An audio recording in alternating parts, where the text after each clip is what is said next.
Chers amis, bonjour. Nous nous retrouvons aujourd'hui pour un live un peu particulier.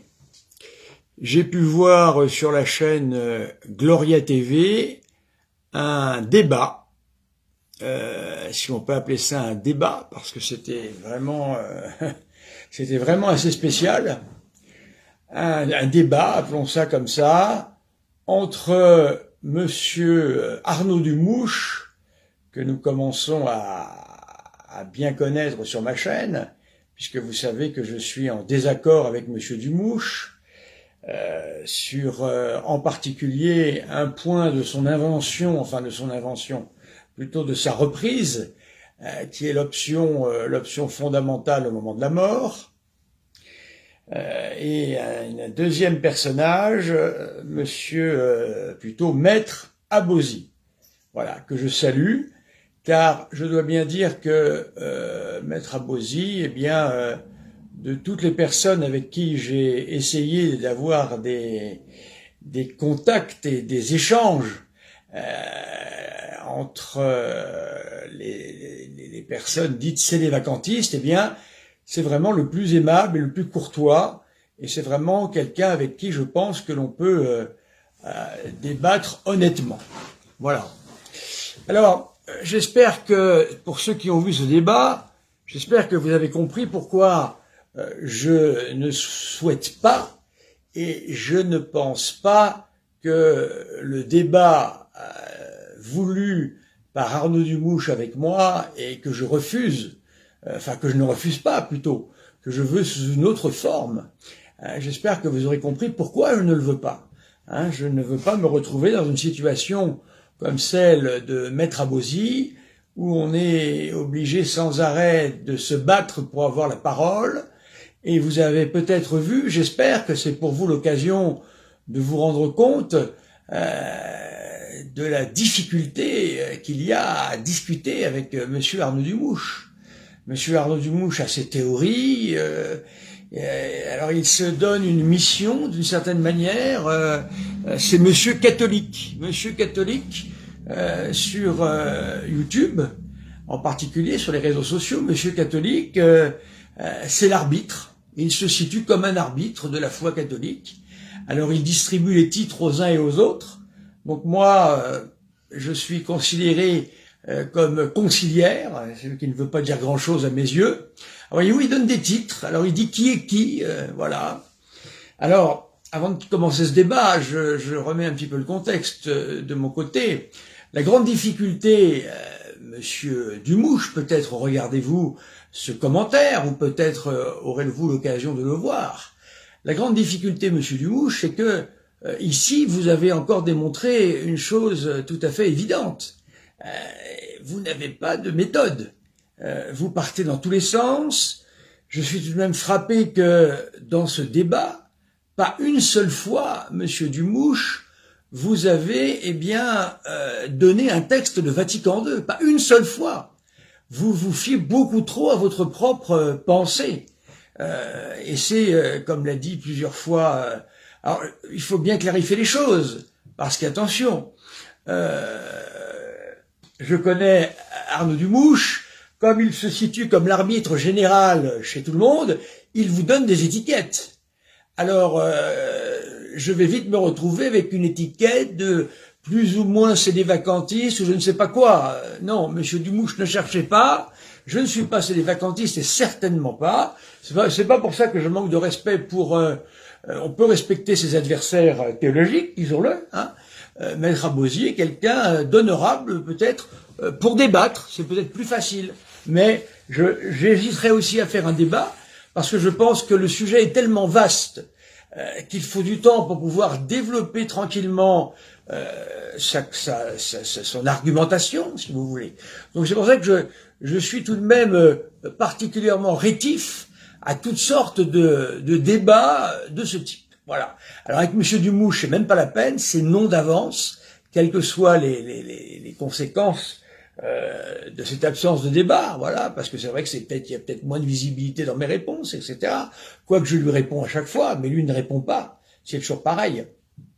Il a répondu une fois, c'est tout. En attendant, j'ai fait de nombreuses réponses sous la forme de ce qu'on appelle des capsules, eh bien, sur ma chaîne YouTube, la chaîne catholique du Père Horowitz. Voilà. Alors donc, une première chose est posée. J'espère que vous voyez véritablement Monsieur Dumouche à l'œuvre. Voilà. Alors je sais qu'aujourd'hui, on s'arrête beaucoup à la communication. Voilà, mais on ne regarde pas beaucoup le fond. Je suis navré, je suis en désaccord avec les deux débatteurs, bien sûr, je ne suis pas sédévacantiste, je le répète, hein, je ne le serai jamais.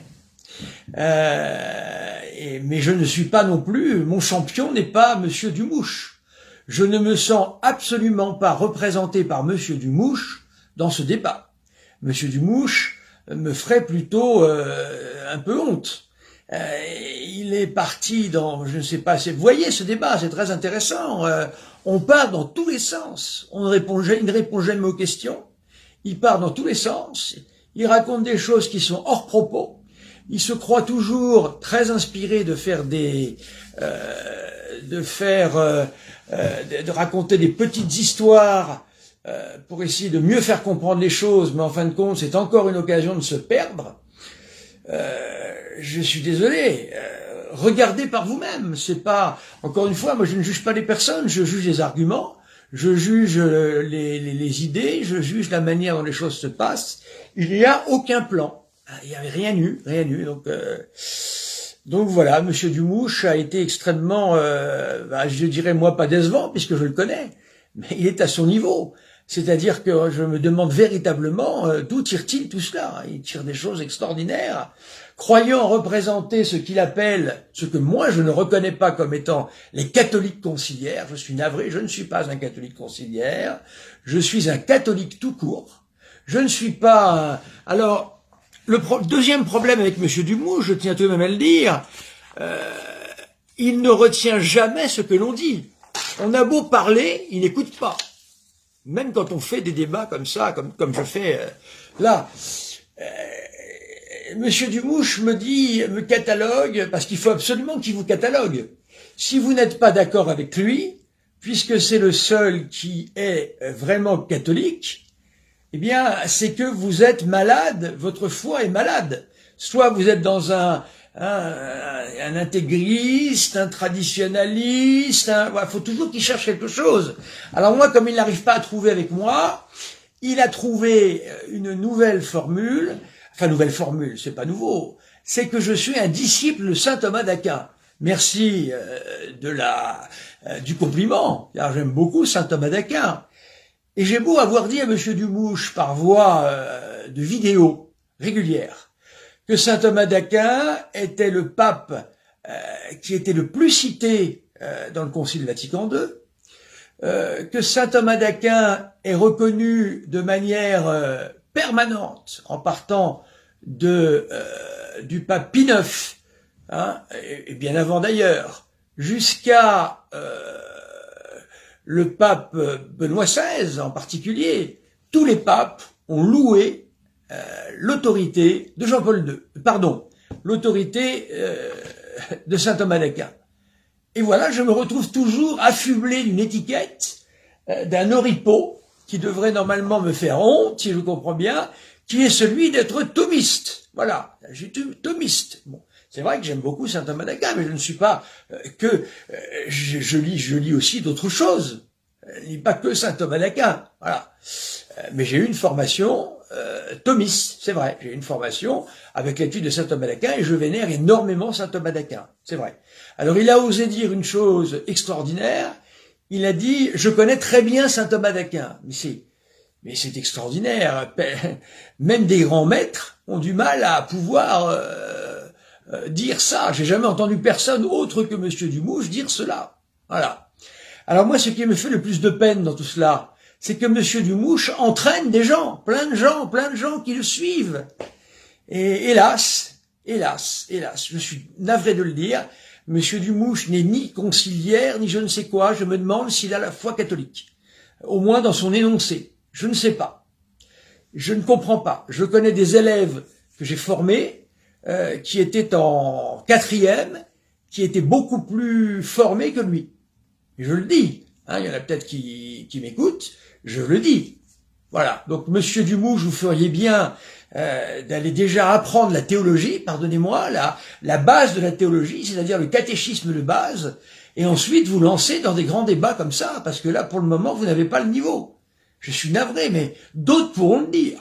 C'est une évidence pour moi. Vous n'avez pas le niveau. Voilà.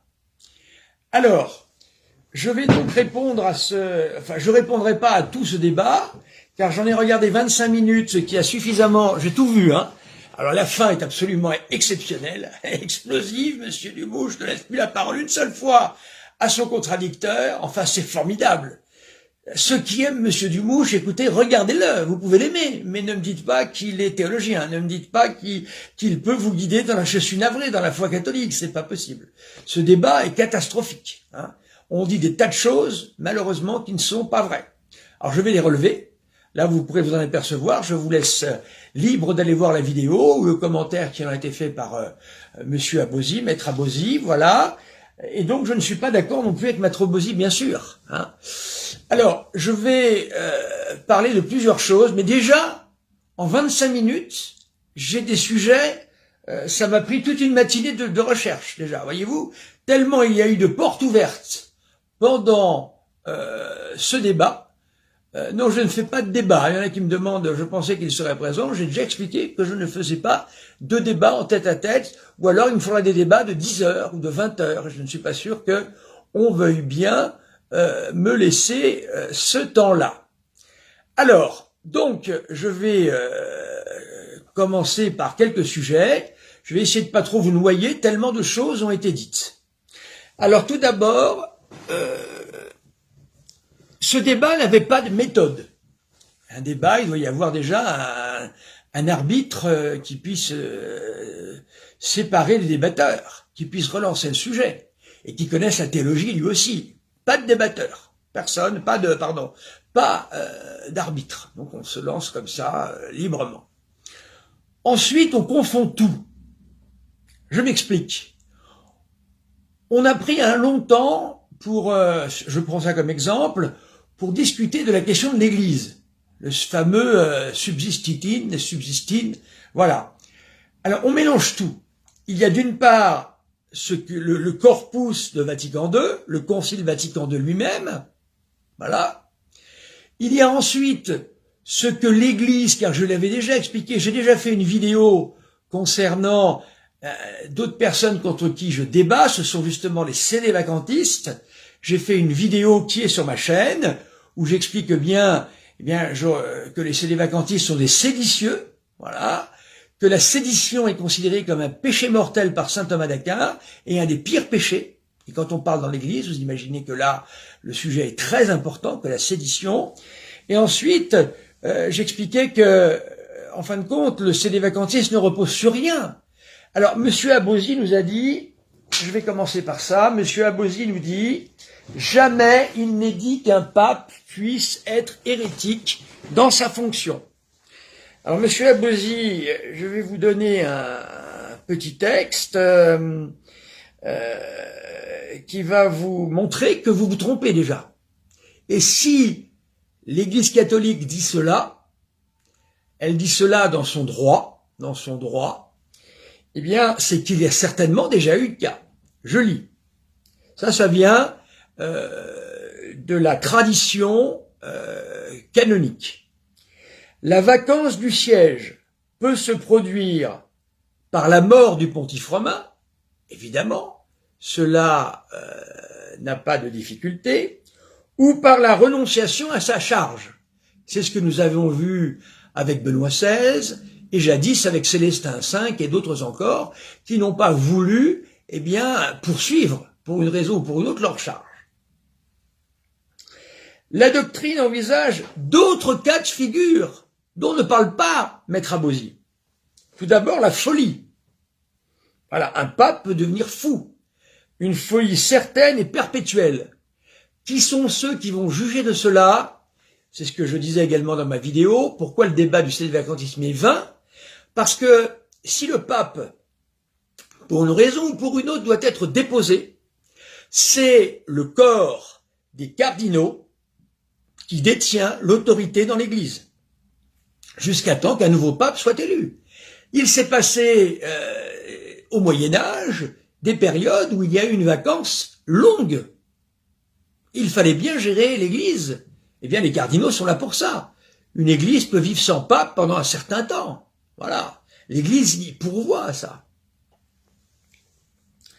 Alors la folie, qui équivaut à la mort du pontife, l'hérésie notoire, est ouvertement divulguée. Alors deux conditions, elle doit être notoire et elle doit être ouvertement divulguée. Ça veut donc dire que cette hérésie doit être aussi jugée, eh bien, par les cardinaux. Sinon, comment? Alors celle-ci prive ipso facto le pape de toute juridiction. Ce qui vous contredit, monsieur Maître Abosi, dans ce que vous avez pu dire, si j'ai bien entendu. Vous avez dit que l'on ne connaît pas de cas de pape qui, dans sa charge, fut hérétique. Eh bien, vous voyez ici que les canonistes prévoient ce cas. Avant même toute sentence déclaratoire, le schisme qui se ramène au cas précédent. Vous voyez, donc véritablement, l'Église est passée par des situations très graves. Souvenez-vous, Maître Abosi, que l'Église, quand elle avait ses antipapes, eh bien, il a bien fallu trouver quel était le vrai pape. Et cela a toujours posé des questions très difficiles. Donc, si ces cas sont prévus par les canonistes, je suppose qu'ils ont déjà été posés. Eh bien, si le pape était hérétique, de manière notoire, de manière claire, pour le moment, aucun cardinal ne l'a dit clairement comme cela. Voilà. Eh bien, c'est les cardinaux qui, à ce moment-là, prennent la place du pape. Donc, il n'y a aucun problème. La succession est prévue. Voilà. Et j'avais dit dans ma vidéo, en reprenant un texte de Léon XIII et ensuite de Jean-Paul II, j'aime pas trop les jeux de mots sur Jean-Paul II. On peut pas tellement... Alors, je sais que pour vous, c'est pas le pape, mais il faut se méfier tout de même des jeux de mots sur les papes. C'est pas très heureux. À mon avis, j'en ai vu chez Maître Abosi, c'est pas très heureux. Donc, un principe qui dit qu'il ne peut pas exister de nouveauté dans la forme de gouvernement de l'Église. Le sédévacantisme est un ovni tombé du ciel. Voilà. Alors, Maître Abosi, vous nous dites que vous n'êtes pas sédévacantiste, mais catholique. Jolie formule. Mais le catholique, normalement, doit reconnaître le pontificat. En plus, vous ne contentez pas de dire qu'il y a un seul pape qui ne serait pas pape. C'est tous les papes, si j'ai bien compris, après Pie XII. Mais qui décide de ça? Vous êtes cardinal, Maître Abosi? Est-ce que parmi les sédévacantistes, il y a des cardinaux en charge à l'heure actuelle? Parce que les seuls qui peuvent être légitimement sédévacantistes, en fin de compte, ce sont les cardinaux. Ce sont les seuls qui ont devoir d'État et qui ont grâce d'État pour le dire. Sur quoi vous appuyez-vous, à part sur les écrits de prêtres ou d'évêques ou je ne sais qui? Mais ce ne sont pas les cardinaux. Ils n'ont pas la grâce d'État pour juger de cela. Voilà. Comme souvent on dit que le prêtre a des grâces d'État particulières que n'ont pas forcément les fidèles. Parce que l'Église fonctionne comme ça. C'est un système pyramidal, comme le déclare le pseudo-Denis. C'est-à-dire que les grâces, eh bien, de la tête jusqu'en bas, descendent et sont toutes données de manière différente. Et chacun selon son état.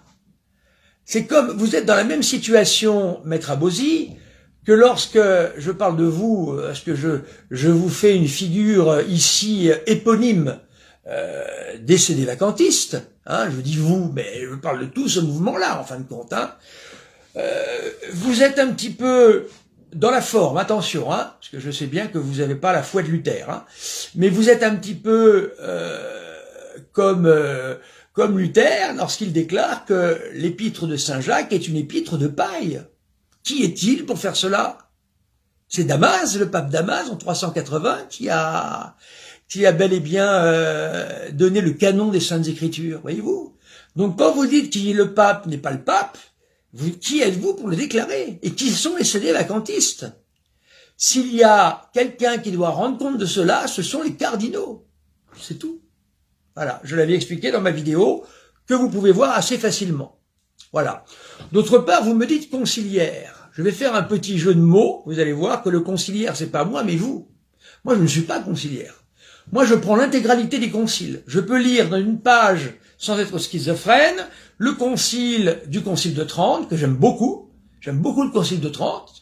Voilà. Et le concile, le dernier catéchisme qui est ici, le catéchisme de l'Église catholique, je peux lire les deux sans problème. Les deux se complètent très bien pour moi. J'ai aucune difficulté à lire tout ça ensemble. Et je vais vous montrer avec des textes très précis comment, dans ce débat, il a souvent été dit n'importe quoi. Et je vais le démontrer par des textes, pas par des dérobades, non pas par des mouvements de pirouette, mais véritablement par des textes. Voilà.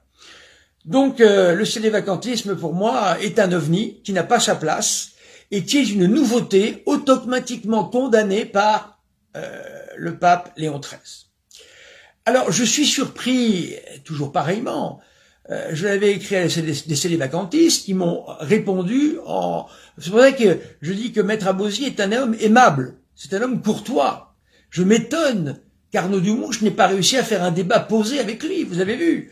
Maître Abosi n'est pas du genre à s'imposer, c'est Monsieur Dumouche qui a parlé tout le temps, quasiment. Voilà, donc véritablement, c'est ce que nous voyons.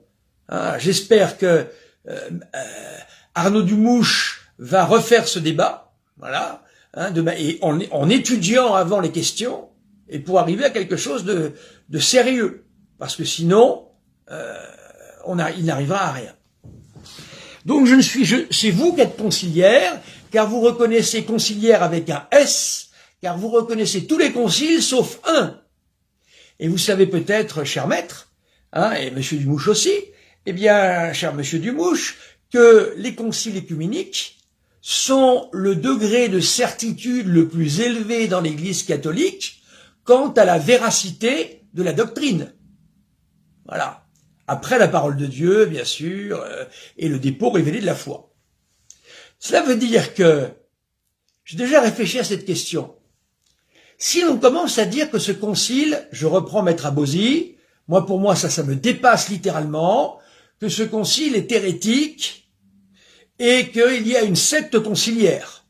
Alors apparemment je suis dedans. Et où on nous baltringue, on nous trimballe de tous côtés. On nous trimballe avec des étiquettes sans cesse. Alors maintenant je suis conciliaire. Tous les jours il faut avaler des nouvelles étiquettes, voyez-vous, pour être catholique aujourd'hui. Sinon on peut pas être catholique, c'est quand même dramatique ça. Alors, je disais donc que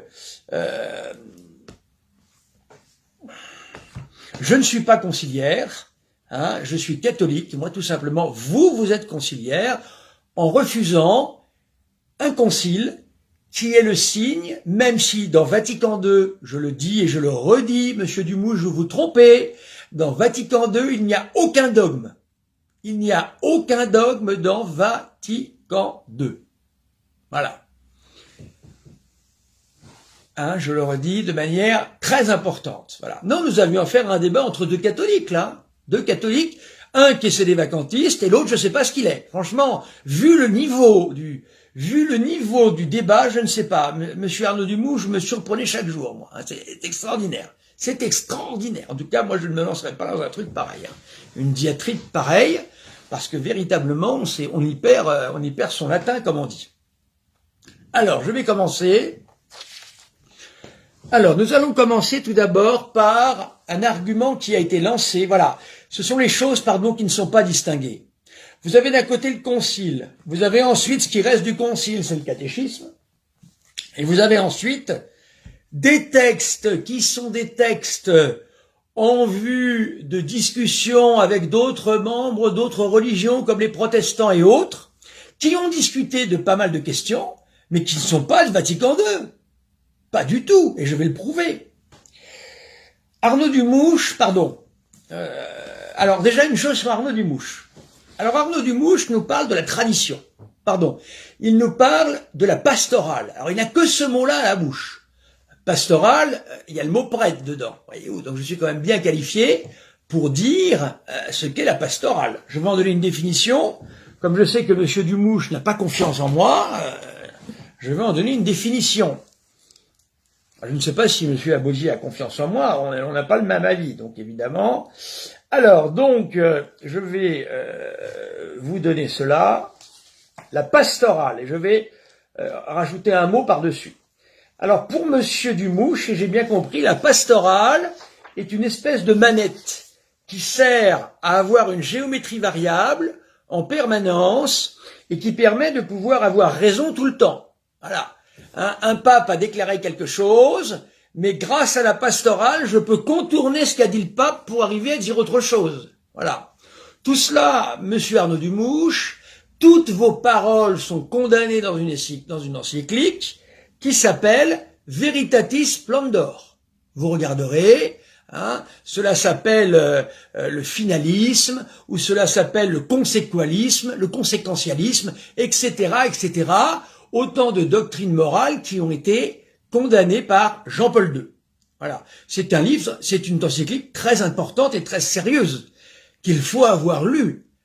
Je sais que les gens de la Fondation Saint-Pédis ne lisent pas toutes ces encycliques-là, ils se trompent. Cette encyclique-là condamne tous les systèmes de la morale qui ont été enseignés dans les années 60-70. Très important de le connaître. Et qui étaient connus bien avant, soyez-en sûrs. Alors la pastorale, je vais vous donner la définition de la pastorale dans un dictionnaire tout à fait recevable, un dictionnaire catholique. Alors, voilà, pastorale qualifie une doctrine ou une action intéressant la charge du pasteur. Alors écoutez bien ça. La théologie pastorale est la partie de la théologie, vous avez bien entendu, on ne parle pas de pastorale comme le fait sans cesse Monsieur Arnaud Dumouche, je ne sais pas où il a trouvé ça, qu'il nous donne ses références. Alors donc c'est une théologie, voilà, qui étudie en référence simultanément aux données révélées. C'est-à-dire qu'on ne sort pas du dogme, on reste dans le dogme, voilà, Monsieur Dumouche. On ne peut pas sortir de ça avec une pirouette en disant « Hop, carte joker, pastorale !» Ça marche pas. La pastorale doit être en lien avec une théologie. Sinon, c'est une hérésie aussi, une hérésie pastorale. L'expérience des relations humaines, l'ensemble des mystères de l'Église, sous ses différents aspects pour tirer les lois générales de sa croissance et les normes d'action du pasteur. Normes d'action du pasteur. Ça veut dire que, je vais vous donner un exemple très simple, entre théologiens, nous allons discuter de la possibilité du salut pour les enfants morts sans baptême. Ça, c'est entre théologiens. Il est évident que cette théologie-là, il va falloir l'utiliser, mais avec beaucoup d'attention, si on parle à une mère de famille qui vient de perdre un enfant sans baptême. Vous voyez ? La pastorale, c'est ça. Mais ça ne m'autorise pas à dire tout et n'importe quoi. Voilà, donc c'est une référence dans le dictionnaire de la foi chrétienne, les mots. Alors c'est tout à fait catholique. Monsieur Arnaud Dumouche qui aime les imprimatures, eh bien il y a tout ce qu'il faut comme imprimature là-dedans. Comme je sais qu'il aime beaucoup ça, voilà, c'est tout à fait reconnu par l'Église, sans difficulté. Alors, je vais continuer mes petites affaires. Monsieur Arnaud Dumouche, de nouveau, revient à la charge sur la question du salut possible pour des non-baptisés. Si j'ai cru comprendre dans cette logorée permanente, du moins d'un côté, Monsieur Abosi, j'ai pas trop compris sa position du coup. Vous voyez, c'est le problème de quelqu'un qui parle tout le temps comme ça, on a du mal à positionner les gens. Voilà. Le fait que des gens qui sont d'une autre religion, écoutez bien mes paroles, parce qu'elles sont importantes, puissent être sauvés, ne vient pas de Vatican II. Pas du tout. Et c'est j'ai donné cette citation, peut-être sans exagérer, 3 fois à Monsieur Dumouche, il a toujours pas enregistré, toujours pas. Et il m'accuse toujours des mêmes choses. Oui, le père Horowitz, il va chercher ses saint Thomas d'Aquin. Et même si c'était vrai, ce serait bien. Saint Thomas d'Aquin est le pape le plus le docteur commun de l'Église, le plus recommandé par les papes. Où est le problème, monsieur Dumouche? Alors, je reparle de ça, j'en ai parlé. Je suis navré de lasser peut-être ceux qui ont déjà entendu cet argument-là, mais je suis obligé de le faire puisque, de nouveau, on m'attaque sur ce terrain-là. Alors, Alexandre VIII, ça date pas du Concile Vatican II, Alexandre VIII, ça date de 1650, a condamné les propositions jansénistes, soutenant que le Christ est mort seulement pour les fidèles et que les païens, les juifs, les hérétiques ne reçoivent de lui aucune grâce. Eh bien, c'est faux. Et qu'est-ce que va nous donner Alexandre VIII?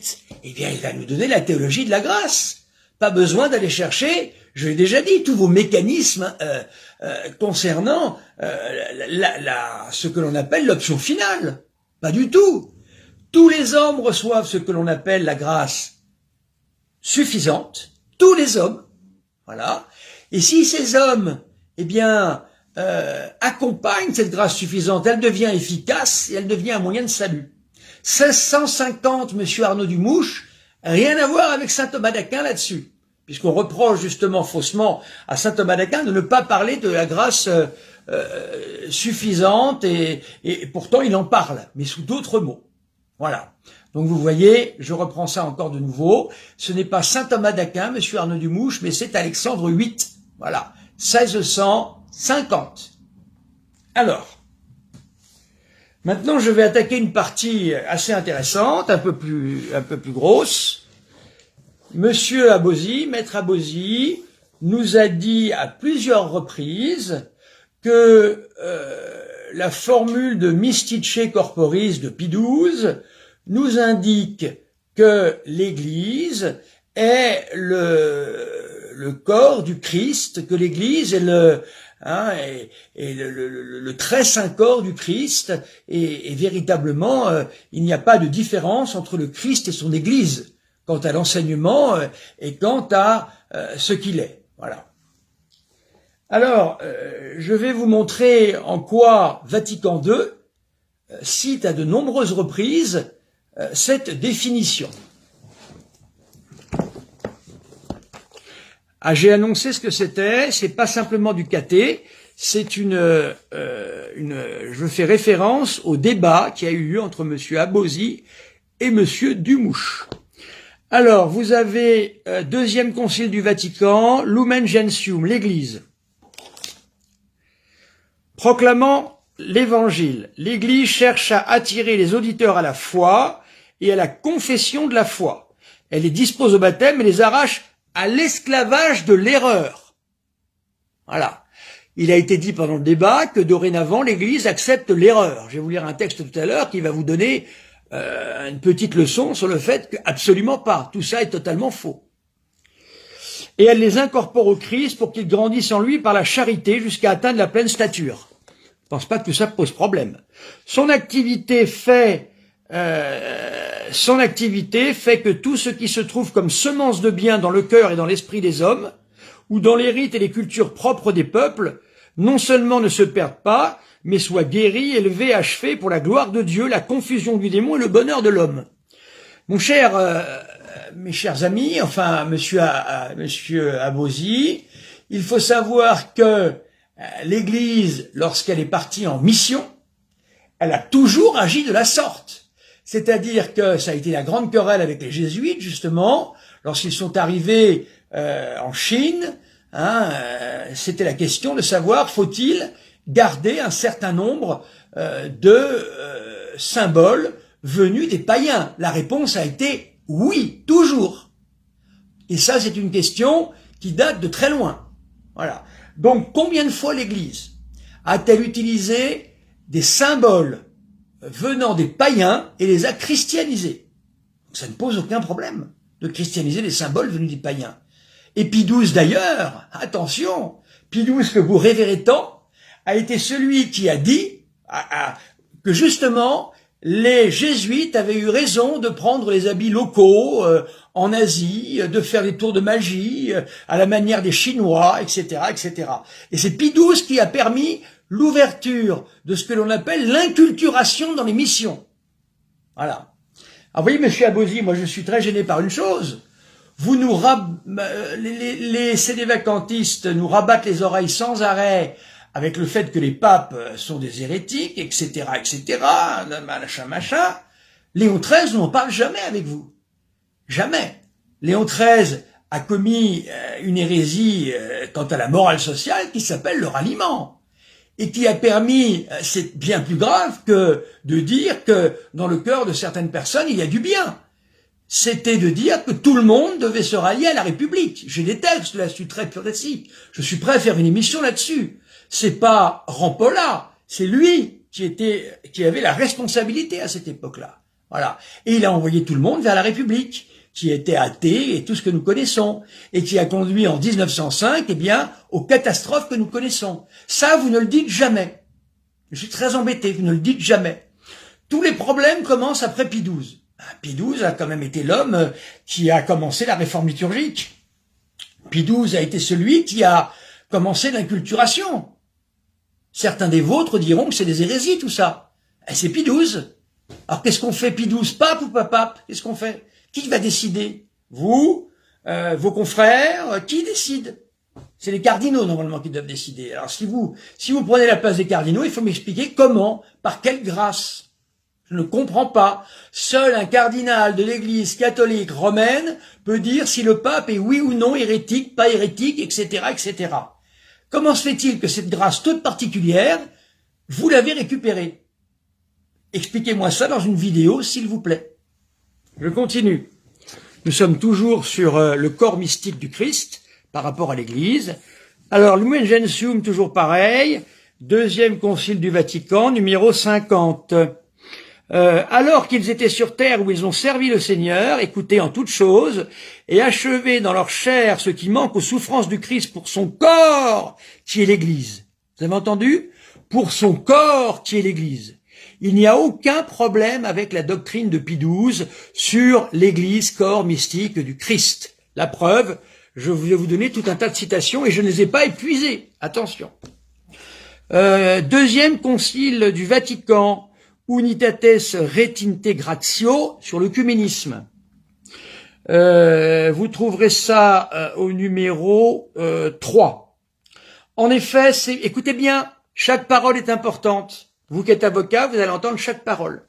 En effet, c'est par la seule Église catholique du Christ qui est le moyen général de salut. Il n'y en a pas d'autre. Si les païens font leur salut, parce qu'il faut bien distinguer une chose, que vous ne distinguez pas. Si les païens peuvent être touchés par le message de l'Église, c'est parce qu'ils ont obligatoirement quelque chose de bon en eux. Or, nous savons, à moins d'être luthériens, que tous les hommes, même en état de péché mortel, sont capables de lui faire du bien. Parce qu'ils ont été créés par Dieu. Et parce qu'ils ont ce qu'on appelle le concours naturel de Dieu à tout moment. Et ça, vous n'en tenez absolument pas compte. Deuxièmement, si nous allons dans la philosophie, dans ce que l'on appelle la critique de la connaissance, eh bien, la critique de la connaissance la plus classique, aristotélicienne, si vous voulez, nous dit que entre le connaissant et le connu, il faut qu'il y ait quelque chose en commun, afin de pouvoir faire en sorte que le connu connaisse le connaissant et que le connaissant soit connu par le connu. Voilà. Ça veut donc dire que si nous avions affaire à des hommes entièrement dépravés, qui n'étaient pas capables de recevoir la grâce, comme le disaient les jansénistes, eh bien, nous ne pourrions pas communiquer avec eux. Donc, comprenez bien quelque chose. Il y a du bien chez les hommes répartis comme des poussières, ici ou là, que Dieu y a mise, à travers le concours naturel, n'oubliez pas ça. Mais si un païen peut faire son salut, c'est grâce à notre Seigneur Jésus-Christ, et grâce à la médiation tout à fait particulière de l'Église catholique. Voilà. Même s'il ne le sait pas. Donc vous voyez, il faut faire attention à ce que l'on dit. Je continue. Alors cette fois-ci, c'est Jean-Paul II. Jean-Paul II, lettre Mulieris Dignitatem, vocation de la femme, au numéro 26, l'Eucharistie est le sacrement de notre rédemption. C'est le sacrement de l'époux et de l'épouse. L'Eucharistie rend présent et réalise à nouveau sacramentellement l'acte rédempteur du Christ qui crée l'Église, son corps. à ce corps, le Christ est uni comme l'époux à l'épouse. Je répète, Jean-Paul II, à ce corps qui est l'Église, eh bien, le Christ est uni comme l'époux à l'épouse. Alors, il y aura encore beaucoup de choses à dire, mais je m'arrête là. Voilà.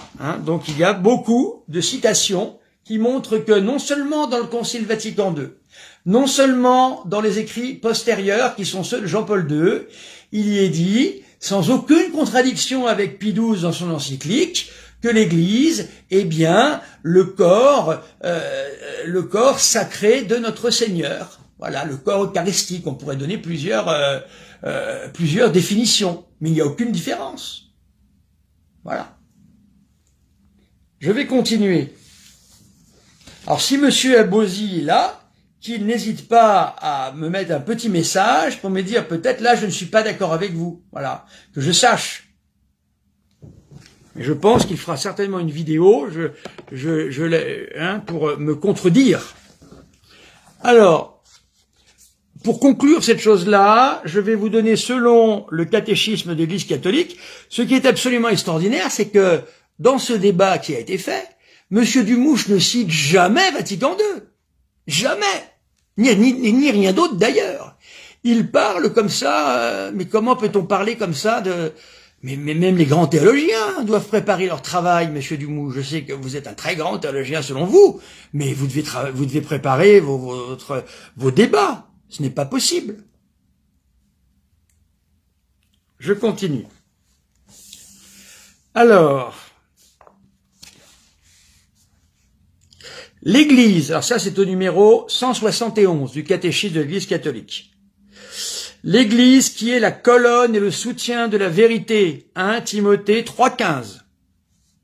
Garde fidèlement la foi transmise aux saints une fois pour toutes, c'est-à-dire le dépôt révélé de la foi. Comme par hasard, qu'est-ce que je trouve comme référence? Saint Thomas d'Aquin sous cet article. Là, c'est la première à Timothée. C'est elle qui garde la mémoire des paroles du Christ. Ça va loin. Écoutez bien, Monsieur Abosi. C'est elle qui garde en mémoire les paroles du Christ. Voilà. Donc c'est elle qui possède le dépôt révélé. Comment peut-on en douter quand on lit ça, Monsieur Abosi? D'où tenez-vous vos sources? Mais d'où tenez-vous vos sources pour dire que dorénavant l'erreur est tolérée dans la secte de Vatican II? Enfin, écoutez, la secte conciliaire. Maître, je pense je vous pensais plus pointilleux que ça. Il faut vraiment regarder de près les choses, parce que là, c'est elle qui transmet de génération en génération la confession de foi des apôtres. Mais qu'est-ce qu'on peut dire de mieux? Que peut-on dire de mieux que cela? Le pape Saint Pie X aurait signé des deux mains, sans aucune difficulté. Voilà. Depuis toujours, le Christ a fondé l'Église catholique, et cette Église transmet le dépôt révélé de la foi jusqu'à nos jours. Enfin, et elle le fera tout le temps. C'est son métier, c'est son rôle, c'est son essence. Comment peut-on dire le contraire avec des textes aussi clairs? C'est ça qui m'étonne. Comme une mère apprend à ses enfants à parler, et par là même à comprendre et à communiquer, l'Église, notre mère, nous apprend le langage de la foi pour nous introduire dans l'intelligence et la vie de la foi. C'est clair, non? Alors, liberté religieuse maintenant. Alors ça, c'est le grand sujet, ça. Ça, c'est le grand truc. Alors, une fois, j'ai eu quelqu'un de la fraternité Saint-Pie X. Je faisais un cours quelque part, il y avait un membre de la fraternité Saint-Pie X qui était là. Cours de catéchisme dans le collège que j'avais. Et ce garçon me dit, ah ben nous savons que nous ne pouvons pas accepter ce catéchisme et ce concile, parce qu'il y a un droit à l'erreur. Je crois, Monsieur Abosi, c'est ce que vous avez dit, que l'Église dorénavant permet le droit à l'erreur. Toutes les religions sont vraies, etc. Et là, je vais vous parler d'une confusion que vous faites, qui est très importante à tenir. Je vais vous la donner. Et ce ne sont pas des ergusiers de grammairiens que je fais là, c'est de la théologie, avec la méthode de la théologie, n'est-ce pas, Monsieur Arnaud Dumouche? Alors, je suis au numéro 2108. Même vous, Monsieur Abosi, vous allez signer tout ça des deux mains. J'en suis sûr, hein, écoutez bien. Le droit à la liberté religieuse, c'est le catéchisme du Concile Vatican II, fait par Jean-Paul II, n'est ni la permission morale d'adhérer à l'erreur. Référence, Léon XIII, encyclique Libertas Praedestantissimum. C'est bizarre pour un concile qui est, encore une fois, l'élément le plus important en dogmatique, c'est-à-dire que le pape, avec tous les évêques, ont tous erré dans la foi. Parce que c'est ça que vous dites en fin de compte. Si vous parlez de secte conciliaire, c'est que tout le monde a erré dans la foi, sauf un tout petit groupe qui sont les célébacantistes. Je répète, parce que c'est tout de même très important, il règne ici Léon XIII, ce qui me paraît tout de même également aussi très importante, le droit à la liberté religieuse. Vous dites que la liberté religieuse, c'est toutes les religions peuvent être un moyen de salut, jamais l'Église catholique n'a dit ça, même Vatican II n'a jamais dit ça. C'est à partir de ce moment-là que toutes les religions sont moyens de salut, etc., etc. Non, je suis navré, c'est pas ça. Je continue. Numéro 2108, ceux qui ont le catéchisme peuvent suivre en même temps. Je n'invente rien. Car je ne me prétends pas, comme Arnaud Dumouche, avoir mes propres vérités. Moi, je parle, ce qui m'intéresse, et là, monsieur Abosi est très bon là-dessus, il dit, moi, je n'existe pas. Ben, moi, c'est pareil, je n'existe pas. Ce qui existe, c'est l'Église catholique. 2108, donc le droit à la liberté religieuse, ni la permission morale d'adhérer à l'erreur, en aucun cas, ni un droit supposé à l'erreur. Référence Léon XIII, référence Pie XII, discours du 6 décembre 1953. Alors, vous voyez tout de même, hein, mais un droit naturel de la personne humaine à la liberté civile, c'est-à-dire l'immunité de contraintes extérieures, ça a toujours été vrai. Pie XII l'a rappelé avec le cas d'un enfant juif qui avait été à l'époque baptisé de force ou contre le consentement des parents ou des autorités. Pie XII avait rappelé que personne ne peut être baptisé selon son avis ou sa décision. C'est une liberté de conscience, le baptême. Et ça, c'est une constante dans l'Église. C'est pas uniquement au moment de Vatican II qu'on a dit ça. Ça a toujours existé. Comment voulez-vous baptiser quelqu'un de force? Qu'est-ce que ça va avoir comme effet, à part dégoûter la personne à jamais de l'Église catholique? Donc, de la part du pouvoir politique, voilà. Donc c'est tout ce qui a pu se faire par moment dans l'Église. Et Pie XII a bien dit et bien précisé, jamais ça, c'est interdit. Ce sont des personnes conscientes, volontaires, et avant Pie XII, il y en a d'autres qui l'ont dit, hein, je peux faire une recherche, mais sachez que chaque tiroir que vous ouvrez, c'est des heures de recherche. C'est pour ça que je peux pas répondre à tout. Ce droit naturel, on parle d'un droit naturel. Vous connaissez, Maître Abosi, vous connaissez la loi naturelle. Ah, voilà, un droit naturel, donc c'est pas Vatican II qui invente un nouveau droit naturel. Ce droit naturel a toujours existé. Doit être reconnu dans l'ordre juridique de la société de telle manière qu'il constitue un droit civil. Voilà. Alors, l'Église a toujours toléré dans ses États des Juifs, des gens d'autres religions. Il y a même eu des calvinistes, des luthériens. On n'a pas été les convertir de force, hein, à part Louis XIV. Voilà. Louis XIV a entrepris une opération qui nous a coûté très très cher, et qui a envoyé ses dragons, ce qu'on appelait les dragonnades, sur les protestants. Voilà, ce qui les a totalement dégoûtés, vous l'imaginez bien, et ce qui a fait hurler de rage quelqu'un comme Fénelon, quelqu'un comme Bossuet, quelqu'un également comme Saint François de Sales, qui avait réussi à convertir rien qu'avec sa parole des milliers de protestants, Saint François de Sales. C'est écrit dans sa vie. Voyez-vous? Donc quand on dit qu'on n'a pas le droit de faire ça, est-ce que, monsieur Abosi, vous justifiez les dragonnades contre Saint François de Sales, contre Fénelon, contre les grands saints du temps? Voilà la question. Non. Je pense que vous êtes d'accord avec moi. Si on vous avait baptisé de force, je suis pas sûr que vous seriez si heureux que ça. Voyez-vous, il faut tout de même il y ait un acte libre, c'est un acte libre, même s'il est représenté par les parents, dans le cas du baptême des enfants. Donc voyez-vous, rien de nouveau dans cette doctrine, mais rien de nouveau. Alors après, il va y avoir la pratique, il va y avoir des choses qui vont être appliquées, qui vont être plus ou moins heureuses. Après ça, il va y en avoir d'autres qui, au nom de Vatican II, vont faire n'importe quoi. Bon, moi j'ai lu l'encyclique qui a été faite avec les calvinistes sur la question justement du salut. Mais cette encyclique, en fin de compte, si vous la lisez bien, qu'est-ce qu'elle dit?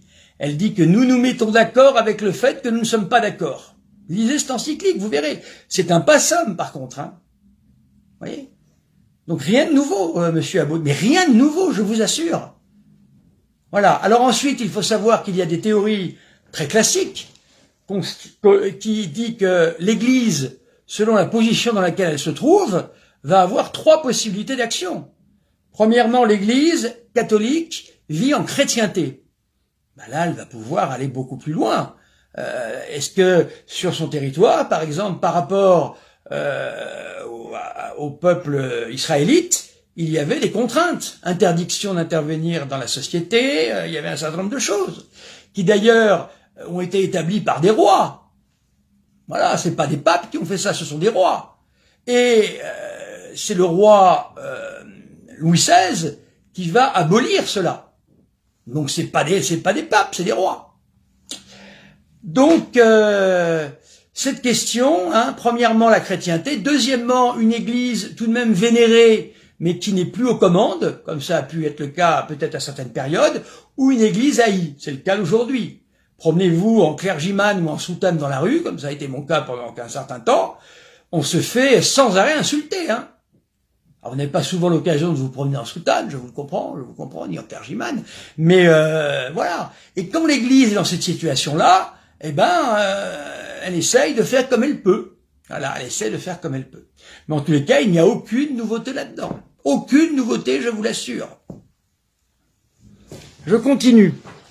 Les musulmans, pardon, j'ai un petit problème technique. Alors, vous nous avez, alors Monsieur Dumouche n'a absolument pas relevé tout ça.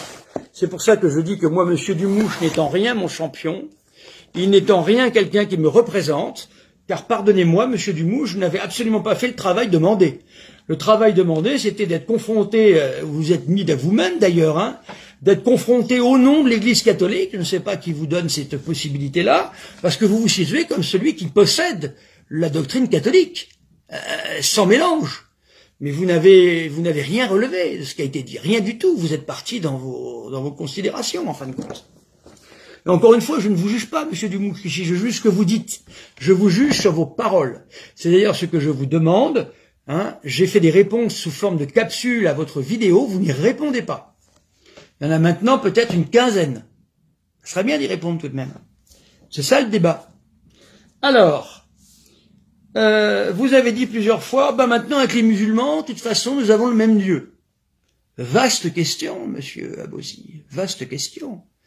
Vous savez qu'il y a le Dieu des philosophes. Est-ce que quand Aristote définit l'idée de Dieu, qui arrive presque à la Sainte Trinité, entre parenthèses, hein, je l'ai quelque part, je peux vous le montrer, hein, est-ce que vraiment il affirme que c'est Dieu? C'est un païen. Et pourtant il va très loin. Alors, vous confondez deux choses. L'Église catholique n'a pas de rapport avec l'islam.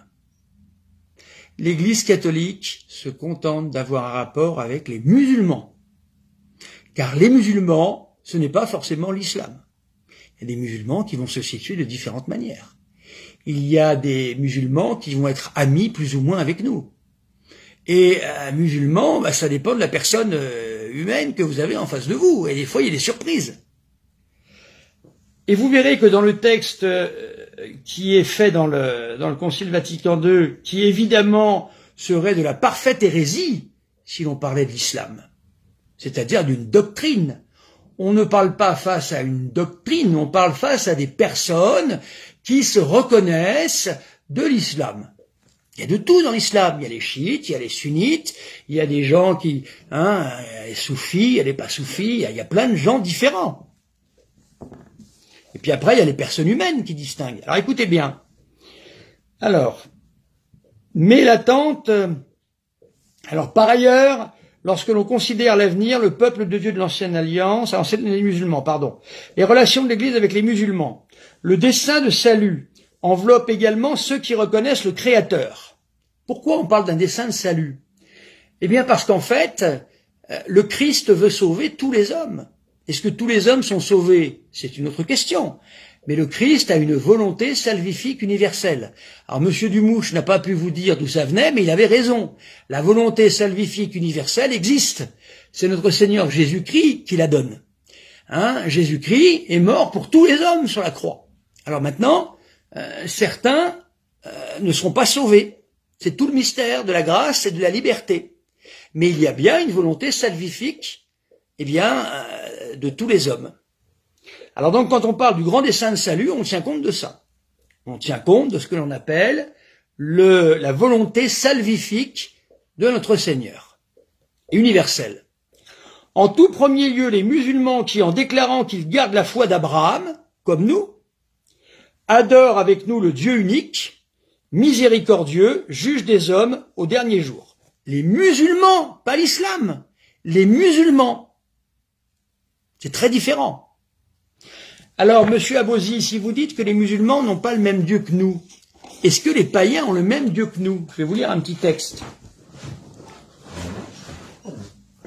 Je vais vous trouver ça tout de suite.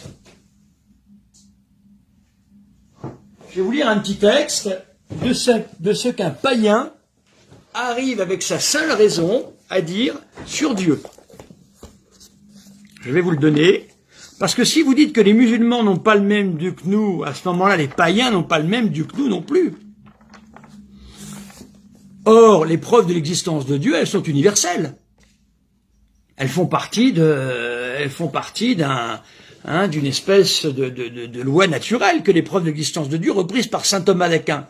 D'ailleurs, je vous rappelle, Monsieur Abosi, tout de même, que saint Thomas d'Aquin, ça a fait grand scandale à l'époque, on oublie ça, a pris un auteur païen comme guide pour ses mots.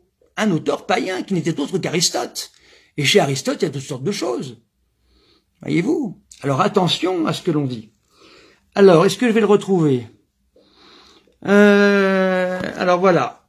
Je vais vous lire une chose tout à fait étonnante. Je ne pense pas qu'il y en ait beaucoup qui le sachent. Ce que... je vais le trouver normalement, j'espère. Parce que ça, j'ai cherché ça au dernier moment. Alors, je ne le garantis pas. Je ne le garantis pas. Vous allez être obligé de me croire sur parole parce que je ne l'ai pas ici. Alors sachez que je vous le retrouverai si vous voulez. Aristote définit Dieu comme un Dieu de relation qui serait comme à l'image d'un Père, d'un Fils et du Saint-Esprit. Aristote, je vous le retrouverai si vous voulez, dans sa littérature. Alors vous avez vu que déjà jusqu'ici, vous voyez qu'il y a beaucoup de distinctions à faire et qui ne sont pas simples. Je suis d'accord. Alors, qu'avais-je noté d'autre? Alors oui, les religions ne sauvent pas en elles-mêmes. C'est pas vrai. C'est le Christ ressuscité qui sauve. C'est l'Église qui sauve. Et chaque fois qu'un homme se sauve, même dans une autre religion, ce n'est pas grâce à sa religion. C'est grâce au Christ qui lui a donné ce que l'on appelle la grâce suffisante. Et cet homme, ayant adhéré à cette grâce suffisante, eh bien, c'est devenu une grâce efficace. Mais c'est notre Seigneur Jésus-Christ qui sauve. Jamais l'Église n'a dit autre chose. Même sous Vatican II, faites attention. Soyez précis quand vous amenez une attaque. Soyez précis, s'il vous plaît. Et je vous demande, si vous ne me répondez, de ne pas amener plein de textes, parce qu'on s'en sort pas. Soyez clair et précis comme je le suis là. J'essaye de l'être, du moins.